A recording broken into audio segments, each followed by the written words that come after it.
Even so, the US Patent Office dragged their feet for 3 years before granting patents on the hydrogen-producing device.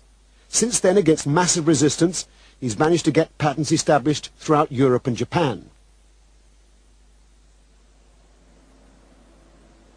But the hydrogen machine was only the first step towards Maher's ultimate dream. If he gets it right, this application of his technology would change the 21st century in the same way that the Wright brothers and Carl Benz transformed the 20th. He is currently modifying a beach buggy to run on nothing but water. It doesn't have a petrol tank or even a hydrogen container. It has just a tank of water. He's invented a device called a water splitter to replace the spark plug. As the water is injected into the engine, Maher claims it's fractured into hydrogen and oxygen and then burned as fuel. Maher is working on a kit to modify any engine. He hopes to demonstrate it on this car within 12 months. And of course, the blessing to the use of the water as a fuel source, that on combustion, the byproduct is water mist. So we're even solving the environmental pollution problem at the same time that we're using water to maintain the industrial basis of the world. Maher is protective about his inventions to the point of self-confessed paranoia. Most observers describe him as a crank and his car as an aberration. But then madness and genius often go hand in hand. Maher shares with many inventors a problem that goes well beyond paranoia. As an engineer with no scientific background, he faces a giant hurdle when he tries to communicate with scientists.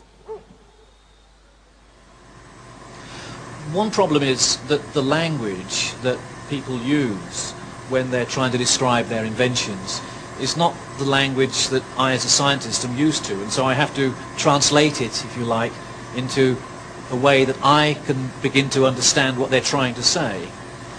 It might as well be written in Swahili for all of the sense that it initially makes, and so I'm not particularly inspired to put a lot more effort in the hope that the pearl of wisdom will reveal itself to me.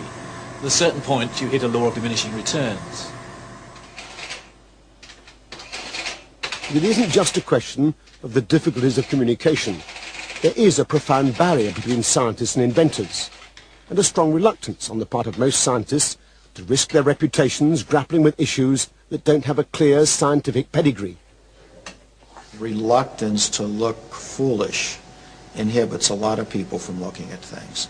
This is looked at as a pariah. You touch it and it creates an image of you that you don't want your colleagues to see. At one extreme you might have things that are guaranteed to work but are not very interesting if they do, and at the other extreme things that are a real long shot but would be revolutionary. And so you have to try and weigh the balance and decide which side is more likely to be profitable for you. Then, having made some choices, you then have to ask yourself, how do I actually go about doing this? Do I have to apply for funds to do it? And if I do, who will I be competing with? And what is the better chance that this will be supported or that? Because, at least in the big science area that I work, you can't just sort of come up with an idea on a Friday and expect to start the experiment on a Saturday. It takes many months, many years even, of preparation. But though the scientific establishment may have ignored the likes of Maher, the powerful military-industrial complex certainly hasn't. Over the past 10 years, Maher says he's been quietly approached by many influential organizations who would never admit publicly to their involvement with him. It is involved in deep space exploration, and it's also being developed quite highly in the military. Basically what occurred with water fuel cell was in the fact that once they understood was actually occurring, then under the U.S. national security mandate, I have no decision or power of whether or not the military or NASA or the federal government will utilize the technology. They can utilize it in any way they so desire. NASA is using every method it can to regain some of its now fading glory. In the face of strong congressional resistance, the days of limitless budgets for space exploration have long since gone. As the champion of a new, environmentally friendly energy source, NASA would gain immense support. Your identification, please. Do you have your identification? As a former top scientist of the NASA Spaceplane Project, Professor Paul Ziss has an inside track on the workings of the agency. NASA has large centers. The center that's in charge of propulsion is NASA Lewis in Cleveland, Ohio. Can you imagine instead of having a million-pound rocket has 900,000 pounds of fuel on board, an oxidizer. Can you imagine what it would be like if you could put a device on there that would split water and run it into your engines? No explosive compounds. Public confirmation of a contract from NASA would provide a resounding boost for Mars technology. But Paul Ziss says it's only in a closed meeting they confirm such an agreement. They're looking for new energy sources. I understand from the people that I've talked with that they have worked with Stan and trying to understand what he's done and given him a contract. I also understand with the bureaucracy in Washington and the congressional oversight as to why they would never admit it. Anyone that does that will be suspect, will be challenged, will be considered a threat.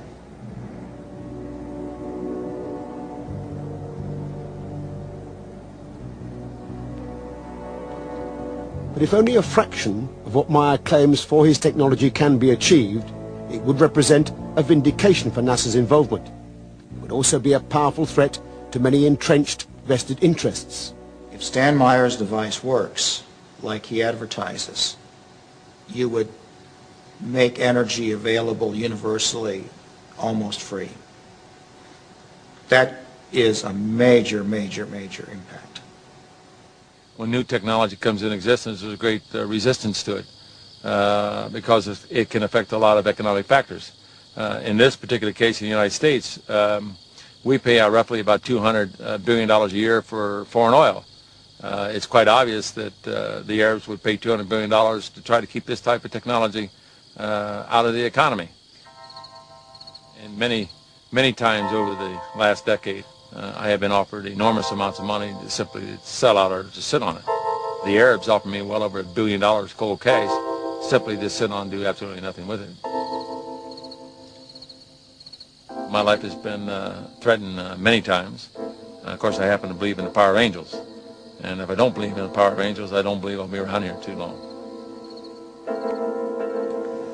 If the thing like Stan Meyer has works, every piston engine, every gas turbine in the world today, if it had his converter, could run on it. With a little invention, we could get standalone devices to run all over the world. I think it would be what I would be concerned about is the people that sell energy would be essentially bankrupted. It's what happened to the Conestoga wagons when trains came, or to the Pony Express when the telegraph came in. They're going to wipe out an entrenched power base, and they may not go easily.